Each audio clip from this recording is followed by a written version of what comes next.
우리 이 시간에는 말씀을 좀 나누기 전에요, 한 1분만 시간을 가지려고 합니다. 지난 일주일 여러분 어떻게 지내셨는지 월요일부터 한번 좀 시간을 거꾸로 돌려서 쭉 생각하시면서 어떤 일이 있었는지 잠깐 우리 한 주를 돌아보는 시간을 갖겠습니다. 잠깐 묵상하는 시간을 갖겠습니다. 음악을 좀 주시면 너무 감사하고요.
생각보다 1분이 길죠. 어떻게 한 주를 좀 돌아보셨습니까? 한 주를 돌아보신 여러분에게 다시 한번 여쭙니다. 한 주 동안 평안하셨는지요? 백신 덕분에 미국 내에서 코로나로 인해서 사망하는 숫자는 급격하게 줄어들었다고 합니다. 그런데 문제는 그에 비해서 총기 사건은 기하급수적으로 늘어나고 있다는 것입니다. 올 한 달, 그러니까 4월 달만 40건이 넘었고요. 4월 한 달에만. 그리고 올해, 그러니까 1월부터 지금까지 147건 이상이라고 합니다. 도대체 어디서 이런 총기 사건들이 계속 나는 것일까? 도대체 왜 나는 것일까? 왜 18살밖에 안 된 친구가 그 페덱스에서 총을 쏘고 자신도 죽어야만 됐는가? 그 총에 희생된 희생자의 가족들은 이제는 정말 풀을 수 없는 질문들을 갖고 살아가야만 되는, 왜라는, 도대체 왜? 뭐 범인이라도 있어야 뭐 물어보기라도 할 텐데, 심판이라도 할 텐데, 도대체 왜라는 인생을 살아가야 되는, 이런 가운데 우리는 과연 어떤 평안을 누리고 살아가고 있는가? 여러분 어떠셨는지요? 저희가 살고 있는 세상은 진짜로 평안할 수 없는 세상 같습니다. 한순간도 파도가 밀려오지 않는, 적이 없는 세상 같습니다. 그런데 이 가운데에서도 저희가 평화를 누리고 있다면 그것은 어디서부터 오는 걸까요? 저희가 그것을 좀 한번 생각해 봤으면 좋겠습니다. 바울은 로마 감옥에 갇혀서 4통의 편지를 썼습니다. 지도를 한번 보여주시면 좋겠는데요. 3통을 같은 곳으로 보냈습니다. 골로새, 빌레몬, 에베소. 그 3통은요, 저 지금 화살표로 되어 있는 저 동그라미 있는 에베소와 골로새라는 곳. 그 골로새 교회를 가려면요, 에베소 항구를 지나야 가야 돼요. 그래서 이 골로새 교회에 편지를 보내고 골로새 교회 교인이고 중심이었던 빌레몬에게 편지를 보내면서 동시에 에베소에 같이 편지를 보내게 됩니다. 여러분 지난주에도 들으셨지만 저 골로새 지역에 편지를 갖고 간 사람은 오네시모라는 종과 또 두기고라는 사람이었어요. 이 두 사람이 같이 갔는데 저 에베소에 편지를 보냈을 때 이 두기고를 같이 동행한 이유가 뭐냐면요, 두기고가 저 에베소 출신입니다. 그래서 이 바울은 로마 감옥에서 저렇게 3통의 편지를 보내게 됐는데, 여러분 혹시 에베소 하면 기억나는 사건들 있으신지요? 지금까지 저희가 성경을 보면서 에베소 하면 일어났던 사건들이나 어떤 그런 것들이 있으신지요? 네, 어성경을 하셔도 없다면 감사합니다. 제가 계속할 수 있는. 에베소에 어떤 일이 있었죠? 에베소는 끝내주는 데이트 장소, 지금 말하면 핫플레이스라고 말씀드렸어요. 누가 거기서 데이트를 했다 그랬죠? 클레오파트라가 데이트를 할 정도로 에베소는 신전, 성전, 그 당시에 아주 핫플레이스였어요. 돈도 많았고 무역도 잘 돌아갔고, 그러니까 사람들이 먹고 사는 문제가 해결되다 보니까 그 다음에 관심 갖는 게 영적인 문제였어요. 그래서 그 에베소에서 흥행하는 책들이 있었어요. 나중에 바울이 그걸 다 불태우잖아요. 무슨 책이었는지 기억나십니까? 마술책이었습니다. 마술을 하는 책. 사람들을 어떻게 하면 이 마술로서 뭔가 영적인 일을 하고 있다라고 생각을 했고, 그런 사람들이 너무 많았어요. 뿐만 아니라 우상이 넘쳤죠. 우상이 넘치다 보니까 우상을 통해서 먹고 사는 사람들이 많았습니다. 우상을 손바닥만하게 만들어서 그걸 팔아가지고 먹고 사는 사람들이 많았는데, 대표적인 우상이 뭐였냐면 여신상이었던 아데미상이었습니다.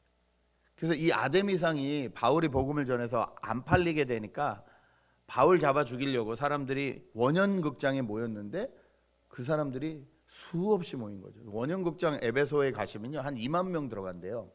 이 밖에 있는 야외극장, 이렇게 밑에서부터 쫙 위로 올라 있는 거 보셨죠, 여러분? 가끔 그곳에 모여서 위대한 신 아데미어라고 소리를 치면서 바울 잡아 죽이자고 그랬던 곳이 에베소입니다. 이런 배경을 가지고 있는 에베소에서 바울은 무려 3년이나 목회를 합니다. 그리고 2년은 회당에서 나와서 아예 두란노 서원이라는 곳에서 집중적으로, 사도행전을 보니까 밤낮으로 말씀을 가르쳤다. 그러니까 아침도 저녁도 계속 예배가 있었다는 소리예요. 바울이 10몇 년 동안 1차, 2차, 3차 선교를 했는데요, 그 중에서 3년을 할애했다는 건 대단히 많은 시간을 할애한 겁니다. 그 에베소 교회에 이제 편지를 보냅니다. 자신은 로마 감옥에 갇혀 있습니다. 여러분이 사랑하는 사람에게 내가 쓸 수 있는 마지막 편지를 쓴다면 여러분 어떤 이야기 해주고 싶으세요? 바울은 이제 에베소에 더 이상 돌아갈 수 없는데, 자기가 3년이나 최선을 다해서 목회했던 그 교회에 편지를 보냅니다. 어떤 내용일까요? 성경은 놀랍게도 그 당시의 시대에 그 사람들에게만 말씀하실 뿐만이 아니라 2000년이 지난 지금을 살고 있는 저희에게도 말씀해 주시죠. 오늘 성경은 이 에베소서를 통해서 하나님은 저희에게 무슨 말씀을 하실까요? 한번 귀 기울여 들어봤으면 좋겠습니다. 여러분, 바울이 편지를 쓸 때는요, 형식이 좀 있어요. 그 형식이 뭐냐면, 첫 번째는 바울이 믿고 있는 신학에 대해서 얘기합니다. 예를 들어 하나님이 어떤 분이시냐, 예수님은 어떤 분이시냐, 교회는 어떤 존재냐 등등, 어떤 이 바울이 믿고 있는 바에 대한 설명을 앞부분에 많이 합니다. 그리고 뒷부분엔 거의 그렇게 믿고 있으면서 어떻게 살아갈 것이냐, 실천편을 얘기해요. 그러니까 이론과 실천편을 바울은 항상 편지에 같이 씁니다. 오늘 저희가 읽은 이 에베소도 마찬가지입니다. 에베소서도요, 1장부터 3장까지는 바울이 믿고 있는 바가 무엇인지에 대한 설명을 아주 자세하게 합니다. 그리고 오늘 4장 저희가 읽었는데요, 4장 1절에 이렇게 시작을 합니다. 4장 1절입니다. 그러므로 주님 안에서 갇힌 몸이 된 내가 여러분에게 권합니다. 지금 바울이 감옥에서 얘기한다는 거예요. 그러므로 지금 1장부터 3장까지의 이런 하나님을 믿고 있으므로 내가 여러분에게 권하는데, 여러분은 부르심을 받았으니 그 부르심에 합당하게 살아가십시오. 이렇게 시작을 합니다. 여러분, 하나님이 저와 여러분을 부르셨습니다. 믿으십니까? 하나님이 저와 여러분을 불러주셨어요. 여러분이 만약에 운동 경기를 하거나 아니면 뭔가 팀 프로젝트를 할 때에 여러분의 팀의 멤버로 부르신다면 어떤 사람들을 부르고 싶으세요?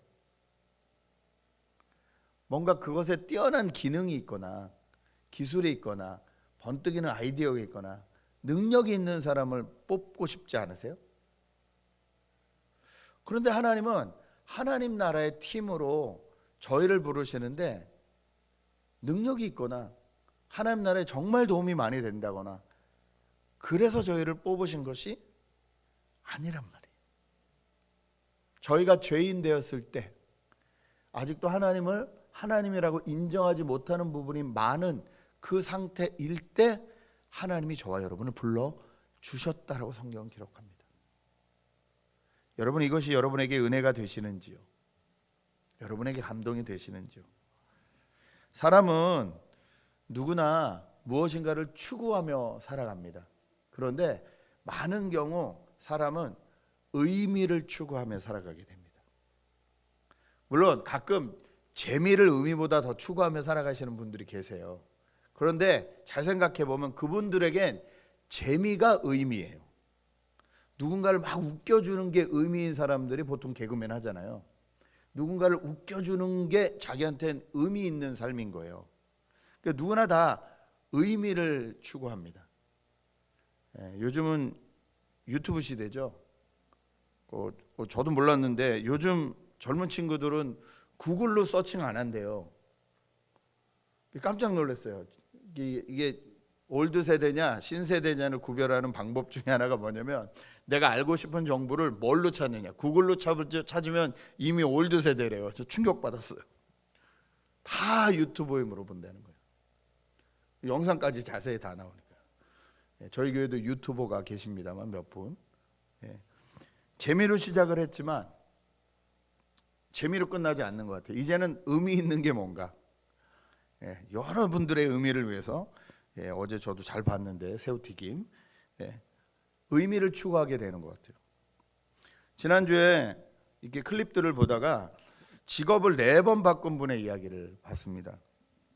그분은 이제 미술을 전공했는데 IMF가 터졌대요. 그래서 대학원을 가고 싶은데 부모님이 대학원은 네가 알아서 가라. 그래서 이 돈을 벌어야겠구나. 돈을 벌려고 취직을 하려고 그러는데 미대를 나왔으니까 일반적인 취직이 안 되는 거예요. 옛날에는 한국에는 이제 너가 문과냐 이과냐 이거에 따라서 아예 뭐 직업도 거의 정해져 있었거든요. 안 되겠다 그래서 이분이 영어를 좀 하니까 아예 해외 취직을 해야겠다 그래서 해외 은행에 넣었는데 됐어요. 영어가 되니까. 그래서 은행에서 이제 은행원을 하면서 돈을 벌었는데 재미가 없더래요. 그래서 난 미술 공부를 계속 해야 되는데 계속 미술 못하는 꿈을 꾸고 막 그러니까 미술을 공부해야겠다 그래서 미술을 공부하면서 돈을 벌 수 있는 방법이 뭘까 생각을 하다가 이 유럽이나 이런 쪽에 있는 그 박물관이나 이런 데 이제 미술 작품들이 많잖아요. 이런 것들을 돌아다니면서 공부하려면 돈이 많이 드는데 내 돈 안 들이고 공부할 수 있는 방법을 찾았대요. 그게 뭐냐 생각했더니 항공사에서 일하는 거더래요. 그래서 스튜디오스 시험을 봐서 스튜디오스가 되셨어요. 그래서 가는 곳마다 거기 있는 미술관이나 박물관이나 이런 곳을 가면서 이제 공부를 했는데 문제는 스튜디오스 일이 너무 피곤해서 돌아다닐 수가 없더라는 거예요. 그 악몽을 꾸는데 막 손가락이 굳어가지고 안 움직이는 꿈 꾸고 막 이러니까 이러단 더 이상 미술을 못하겠다 그래서 그 좋은 직업을 또 과감히 그만두고 한국으로 왔다고 합니다. 대학원 시험을 봐야 되는데 시간이 좀 남았대요. 그래서 집에서 있다가 심심해서 동생 방에 들어가 봤더니 동생이 법을 공부하고 있었대요. 그래서 법학책을 이렇게 꺼내서 봤는데 법학책이 재밌더래요. 이상하죠? 법학책이 재밌을 수 있나? 재밌더래요. 그래서 쭉 읽어보니까 요거 재밌는데 싶어가지고 이거 한번 배워봐야겠다 그래서 어떻게 했냐면 사법고시 시험 보는 학원을 가야 되는데 그 학원이 어디 있는지도 몰라서 택시 운전사한테 사법고시 시험 보는 사람들이 가는 큰 학원 앞에 데려다 달라고 그래서 등록을 하고 공부를 하기 시작했대요. 깜짝 놀랐대요. 자기 집에는 요만한 책만 있었는데 이만한 책이 자기 키만큼 오더래요. 이걸 다 공부해야 된다. 이분이 성격이 그런가 봐요. 한번 하면 그냥 해야 되는 거예요. 밥도 안 먹고 공부를 했대요. 빵 뜯어 먹으면서 밥 먹으면 졸리니까. 그래서 남들이 하지도 못하는 어떤 분은 20년간 떨어졌다는데 그 사법고시를 1년에 패스를 합니다. 그 변호사가 됩니다. 변호사가 돼서 너무 재밌더래요. 의미 있는 일을 하니까. 근데 또 문제가 걸린 거예요. 변호를 항상 자기가 원하는 사람만 하지 못하잖아요. 분명히 사기꾼인데 의뢰인이면 변호를 해야 되는 거예요. 그분하고 법정에 가면 법정 앞에서 그렇게 운대요. 자기가 잘못했다고 선처를 바란다고 그렇게 울고 나와서 탁 차를 타자마자 깔깔 웃으면서 저 바보들 아니냐고. 요즘 저렇게 솔직하게 장사해서 남는 게 어딨냐고. 안 그래요, 변호사님? 막 이러면 그 의뢰인의 비율을 맞춰줘야 되는 거예요. 하다가 이건 못하겠다. 그래서 이 근본으로 돌아가야겠다 생각하니까 뭘 해야겠냐 생각하니까 저런 사람들을 잡아야겠다 생각이 들더래요. 그래서 경찰 시험을 봅니다. 그래서 지금 경찰관이에요.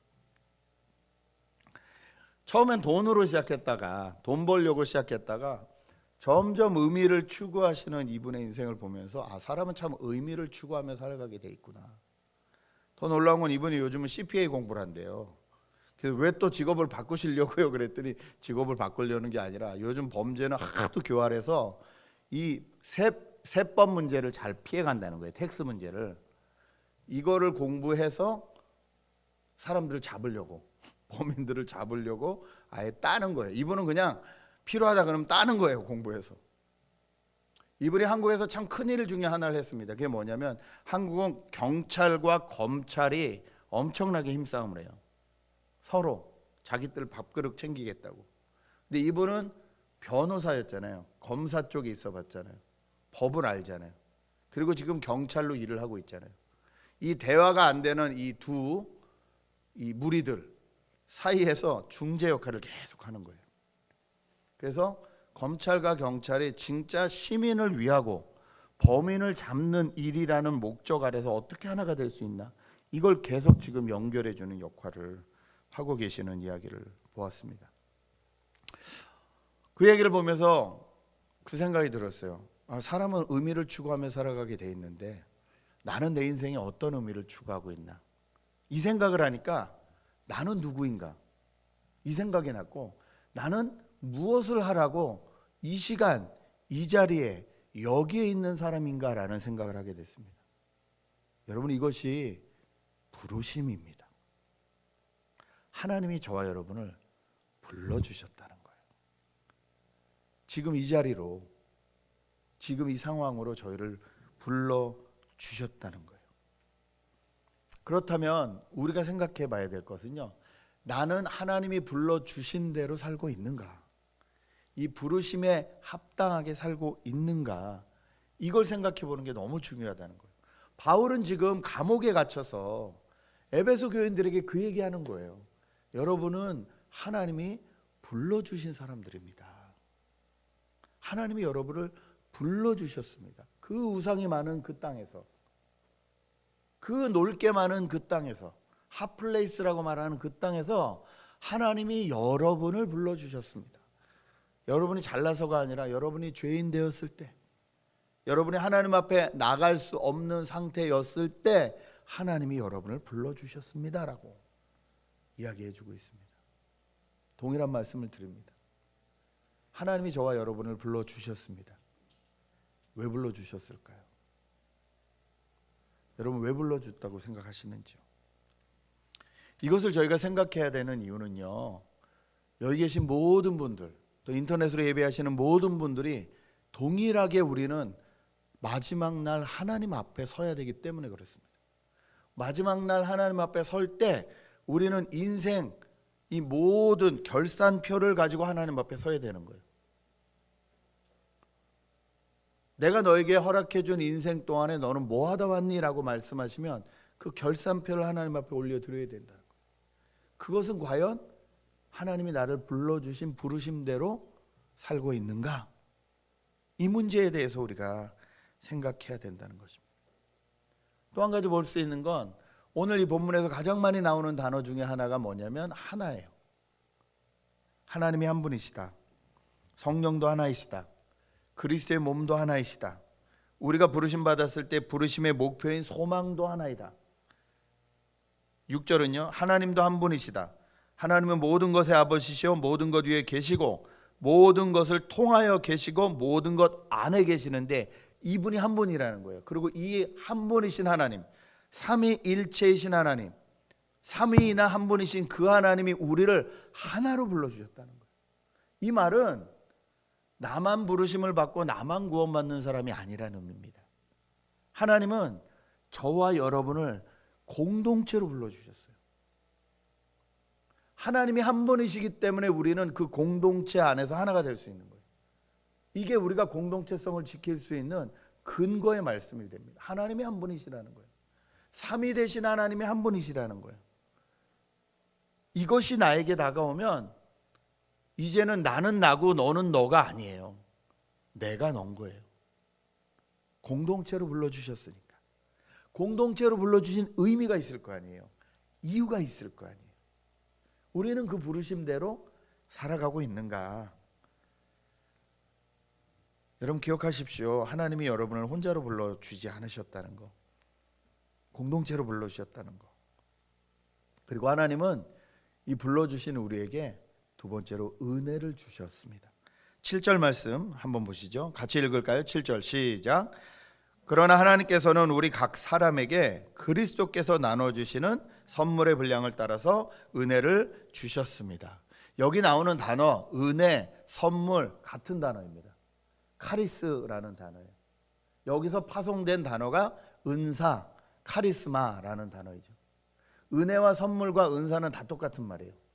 하나님이 우리를 불러주셨을 뿐만 아니라 우리에게 선물을 주셨다는 거예요. 은사를 주셨다는 거예요. 은혜를 주셨다는 거예요. 그리고 그것들은 직분이라는 말로 나타난다는 거예요. 흔히 11절부터 한번 보시죠. 11절 그분이 어떤 사람은 사도로, 어떤 사람은 예언자로, 어떤 사람은 복음 전도자로, 또 어떤 사람은 목사와 교사로 삼으셨습니다. 12절 그것은 성도들을 준비시켜서 봉사일을 하고 그리스도의 몸을 세우게 하려고 하는 것입니다. 하나님이 우리에게 기프트를 주신 분명한 이유가 있어요. 그리스도의 몸을 세우라는 거예요. 그리고 serve하라는 거예요. 섬기라는 거예요. 서로. 이걸 위해서 우리에게 직분을 주셨다. 이걸 위해서 우리에게 은혜를 주셨다. 이걸 위해서 우리에게 선물을 주셨다라고 성경은 기록하고 있습니다. 여러분, 여러분이 지금 계시는 그 포지션, 그것이 하나님에게 받은 은혜입니까? 아니면 어쩔 수 없는 의무입니까? 부모님들에게 여쭙겠습니다. 부모의 자리에 앉아 있는 게 은혜입니까? 의무입니까? 결혼하신 분들에게 여쭙니다. 남편의 자리, 아내의 자리에 앉아 있는 게 은혜입니까? 의무입니까? 이걸 내가 어떻게 생각하냐에 따라서 우리의 삶의 질은 전혀 달라질 거라는 거죠. 오늘 여기는 그 직분에 대해서 그렇게 많이 나오지 않았어요. 그리고 오늘 에베소에 나오는 직분들은 거의 보면 티칭과 관련되어 있는 직분이에요. 고린도전서에 가면 더 훨씬 많죠. 다양하죠. 은사가 다양하고 직분이 다양합니다. 근데 오늘 하나님께서 이 에베소 교회에 이 티칭과 관련된 이 직분에 대해서, 은혜에 대해서, 기프트에 대해서 말씀하신 이유가 뭘까? 그만큼 우상 숭배가 많았어요. 싸워야 되는 일이 많은 거예요. 여러분, 목사인 저뿐만이 아니라요, 여기 계신 모든 성도님들, 방송으로 예배하시는 모든 성도님들에게 동일하게 주어진 직분이 있습니다. 그것은 뭐냐면 하나님에 대해서 가르쳐줄, 그리고 하나님 나라에 대해서 가르쳐줄 의무가 저에게는 있다는 거예요. 저희 모두에게 있어요. 가정 가운데서 가르쳐줘야 돼요. 직장 가운데서 가르쳐줘야 돼요. 내 주변의 사람들이 질문할 때 가르쳐줘야 돼요. 이거 가르쳐주라고, 이거 서빙하라고 하나님이 우리에게 은혜를 주셨다는 거예요. 여러분, 이 일을 감당하고 계시는지요?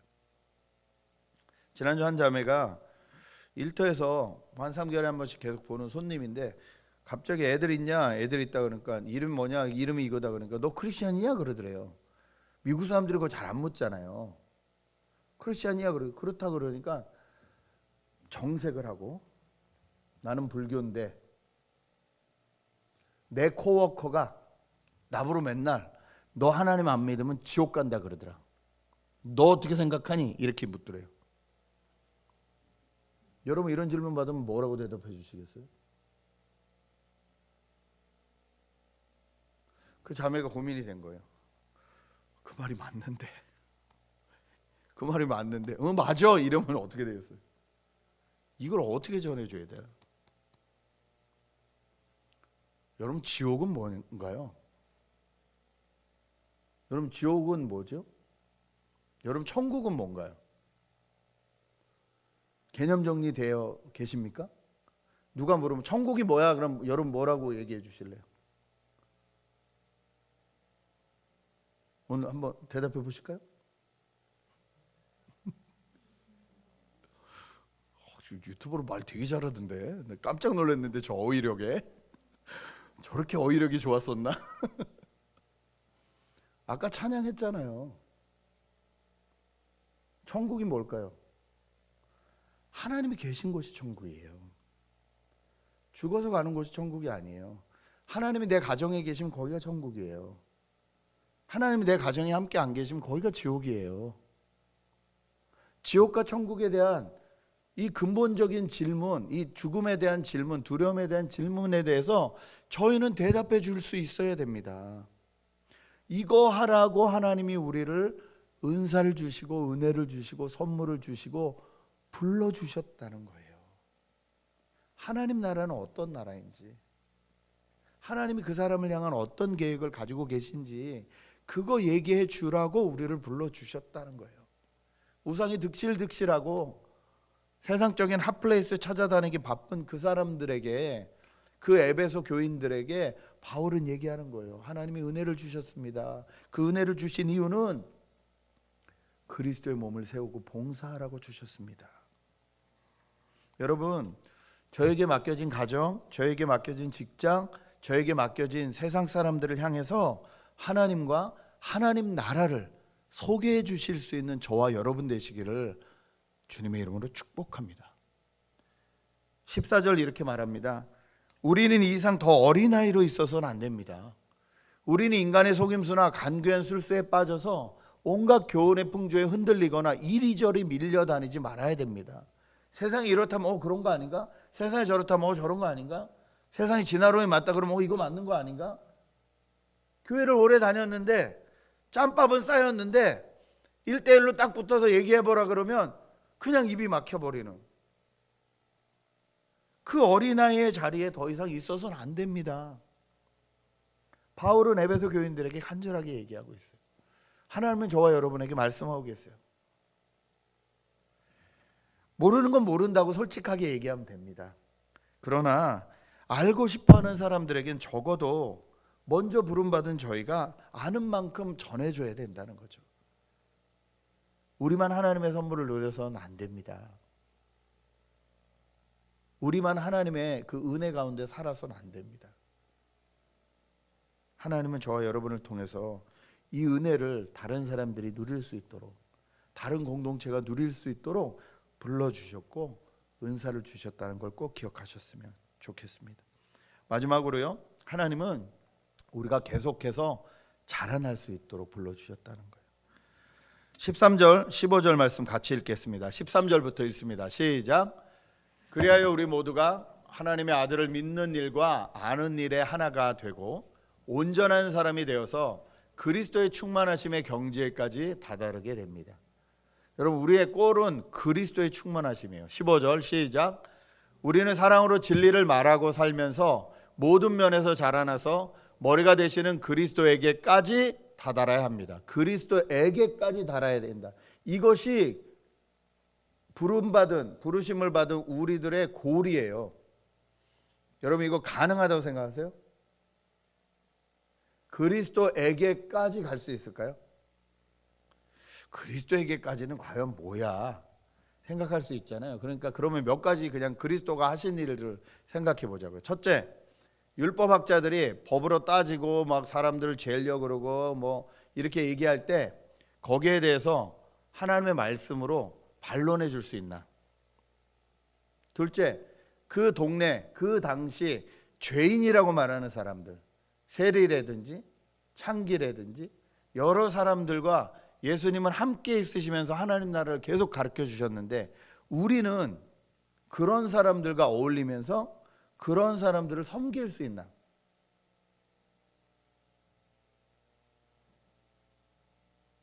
남을 위해 죽을 수 있나? 이건 안 물어볼게요. 힘들어 하실 거 아니까. 그리스도까지 성장해 간다는 건 그런 거거든요. 이기적이었던 내가 점점 이타적이 되어가는 거거든요. 내 셀프 중심인 사람이 이제는 내가 아니라 다른 사람을 위해서 존재하는 사람들로 간다는 거거든요. 이게 가능하겠냐는 거죠. 성경은요, 가능하다고 말해요. 예. 다다를지도 모릅니다가 아니라 다다르게 됩니다라고 정확히 얘기하세요. 안 될 것 같은데. 이런 생각 안 드세요? 안 될 것 같은데. 되는 방법에 대해서 성경은 뭐라고 하냐는 거죠. 16절 말씀 크게 소리내서 읽겠습니다. 시작. 온몸은 머리이신 그리스도께 속해 있으며 몸에 갖추어져 있는 각 마디를 통하여 연결되고 결합됩니다. 각 지체가 그 맡은 분량대로 활동함을 따라 몸이 자라나며 사랑 안에서 몸이 건설됩니다. 여러분, 우리가 그리스도의 장성한 분량까지 자랄 수 있는 유일한 방법이 26절에 나와 있어요. 그것이 첫째 뭐냐면요, 우리가 그리스도의 몸임을 인식하는 거예요. 그리스도가 우리의 머리 되심을 인식하는 거예요. 몸과 머리가 떨어지면 안 된다는 것을 인식하는 거예요. 여러분, 몸과 머리가 떨어져 있으면 이거 문제가 심각해집니다. 그렇죠? 장애를 갖게 돼요. 그리스도를 머리로 모시고 우리가 몸이 되어서 붙어 있다고 생각하면 우린 잘할 수 있다는 거예요. 아이들은 보살핌 안에서 잘 먹고 잘 자면요, 자라요. 물론 유전자적인 게 있어요. 예. 저희 아이들도 잘 자랐어요.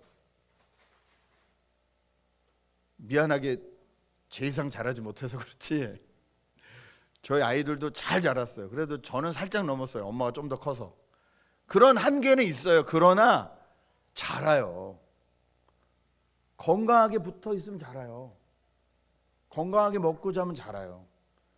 문제는 뭐냐? 건강하지 않고 먹지 못하고 자지 못하고 이런 환경에 있으면 아이들이 자랄 수가 없게 된다는 거예요. 마찬가지입니다. 저희가 그리스도 안에서 자라고 있지 않다면 생각해 봐야 되는 것이 무엇이냐? 나는 그리스도 안에 붙어 있는가? 나는 진짜 그리스도 안에 붙어 있는가? 그리스도를 머리로 모시고 어떤 몸의 파트를 담당해서 나는 붙어 있는가? 이걸 살펴야 된다는 거예요. 또 한 가지 16절에 말하는 건 뭐냐면요, 각 마디를 통해서 연결되고 그리스도에 속해 있으면 몸이 갖춰지는 각 마디를 통해 연결되고 결합됩니다. 각 지체가 그 맡은 분량대로 활동함을 따라 몸이 자라나서 사랑 안에서 몸이 건설됩니다. 붙어 있어야 되는 게 첫째고요. 그 다음에는 뭐에 의해서? 사랑에 의해서. 사랑 안에서 몸이 건설된다는 거예요. 여러분, 우리 몸속에 에너지를 공급해주고 노폐물을 운반해서 빼주고 하는 기관이 뭐가 있죠? 역할을 하는 게 머리끝에서 발끝까지 에너지를 쫙 공급해주고 산소를 공급해주고 노폐물은 빼주는 거.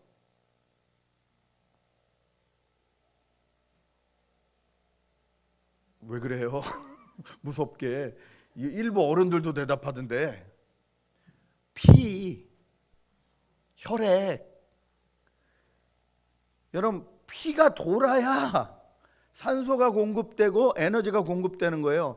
그거 공급 안 되면 거기서부터 문제 생기죠. 당뇨나 이런 게 어려운 게 뭐예요? 이 당분이 그 모세혈관, 피가 통할 수 있는 모세혈관을 다 막아버리는 거잖아요. 그래서 발끝까지 손끝까지 안 가잖아요. 피가, 산소가 안 가잖아요. 그럼 어떻게 돼요? 썩게 되고 문제가 생기게 되고, 눈도 우리 끝에 있는 모세혈관까지 안 되니까 당뇨가 생기면 눈이 어두워지고 나중에 심하면 눈이 멀어지고 하는 게 뭐예요? 모세혈관 끝까지 피가 안 통하는 거예요. 산소가 안 통하는 거예요. 에너지가 안 가는 거예요. 노폐물을 빼서 땀이나 이런 걸로 흘려줘야 되는데 이게 안 되는 거예요. 마찬가지예요. 그리스도의 몸 된 우리가 건강하게 잘 자라려면요, 이 피가 흘러야 돼요. 어떤 피요? 그리스도의 피요. 그리스도가 우리를 사랑해서 십자가에서 달려 죽어주신 그 피요. 그 사랑이요. 그 사랑이 우리 안에 혈액처럼 차고 넘쳐야 돼요. 한 번도 쉬지 않고 멈추지 않고 흘러가야 돼요. 왔다 갔다 해야 돼요. 그리스도의 사랑이, 그리스도의 사랑의 그 보혈의 능력이 왔다 갔다 해야 돼요. 그래야 우리가 잘한다는 거예요. 이게 머무르지 못하는 곳이 있으면 거기서부터 병든다는 거예요. 그러기 위해서 손은 손으로서 발은 발로서 해야 될 역할을 하고 있어야 된다는 거예요. 오늘 분명히 얘기합니다. 그 맡은 분량대로 활동함을 따라 몸이 자라나며 사랑 안에서 몸이 건설됩니다. 여러분, 하나님은 저와 여러분을요 그리스도 안에서 자라라고 불러주셨어요. 잘할 수 있다라고 불러주셨어요. 끝까지 성장할 거라고 불러주셨어요. 지금보다 더 성장할 겁니다. 여러분 믿으십니까?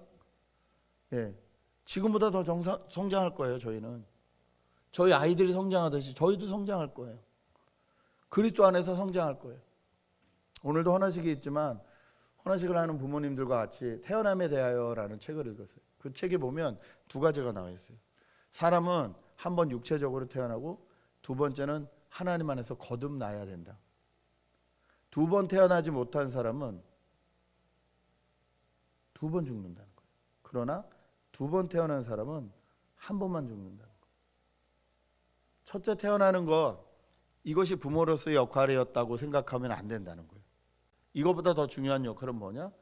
이 아이들이 하나님 안에서 거듭날 수 있도록, 두 번째 태어날 수 있도록 돕는 역할이 부모의 역할이라는 거예요. 그건 삶으로 보여주는 수밖에 없다는 거예요.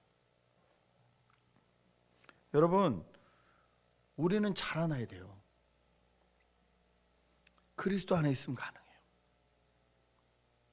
그러므로 우리가 항상 생각해야 되는 건 내가 그리스도 안에 있나? 내 생각과 내 행동과 내 기준이 그리스도 안에 있나? 그분의 보혈의 은혜, 십자가의 은혜, 부활의 은혜, 이 놀라운 사랑을 나는 날마다 경험하고 있나?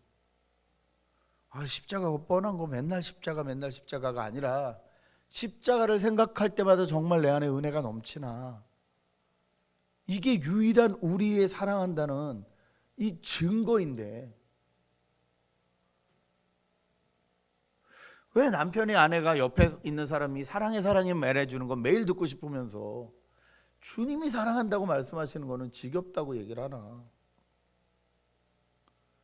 남편 아내처럼 말만 하고 행동을 안 하는 사람들이 아닌데, 예수님은 말도 하셨고 행동도 하셨는데 거기에 감격하는 게 맞는 거잖아요. 바울은 정말 자기가 사랑하는 에베소 교회에게 이 세 가지를 당부했습니다. 하나님이 여러분을 부르셨습니다. 하나님이 여러분에게 은혜를 주셨습니다. 그리고 하나님이 여러분을 잘하게 하실 겁니다. 그 안에서 끝까지 같이 살아갑시다. 2000년이 지난 이 아침 하나님이 저와 여러분에게 동일한 말씀 주시는 줄 믿습니다. 이 말씀 붙잡고 이 막막한 세상을 힘있게 살아가시는 저와 여러분 되시길 주님의 이름으로 축복합니다. 이 시간 한번 기도하겠는데요. 2021년 저와 여러분을 어디로 어떻게 불러주셨는지 생각하면서 기도했으면 좋겠습니다. 하나님이 주신 은혜, 직분, 은사로 하나님을 잘 소개해드리고 있는지, 하나님 나라를 보여주고 있는지, 그리스도 안에서 건강하게 자라가고 있는지 살펴보면서 한번 같이 기도했으면 좋겠습니다. 기도하시겠습니다. 하나님.